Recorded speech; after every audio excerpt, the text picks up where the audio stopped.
Houston, we've had a problem here.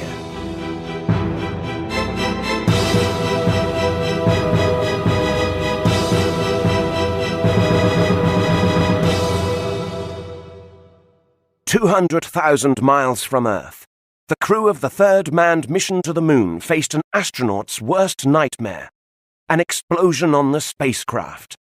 It's the plot of the Oscar-winning film Apollo 13, but it's also a true story of survival against the odds. Was it doomed from the beginning? The scientists at Houston were in charge of getting the spacecraft to the moon and back. They had scheduled the April 1970 liftoff for 13 minutes after the 13th hour. They had also planned the moon landing itself for the 13th day of the month. For those who believe in bad luck, perhaps the only thing missing was a Friday.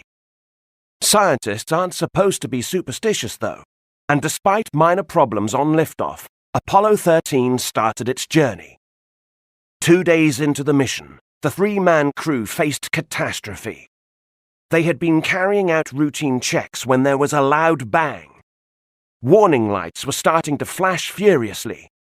Looking out into space, they could see a trail of gas. The spacecraft was leaking oxygen. They sent out a short message to the scientists back on Earth. "Houston, we've had a problem here." At first, they thought that a meteor had hit them, but they later found out that a short circuit had caused an oxygen tank to explode. Whatever the cause, they knew there was no time to lose. Their electricity supply in the command module depended on that oxygen, and pretty soon they would run out of both. The only solution was to conserve oxygen by moving from the command module into the lunar module, the section of the spacecraft that would have landed on the moon.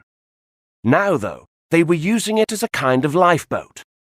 With its own power supply, oxygen and water, the three men could survive in the lunar module and return to Earth. There was another problem, though.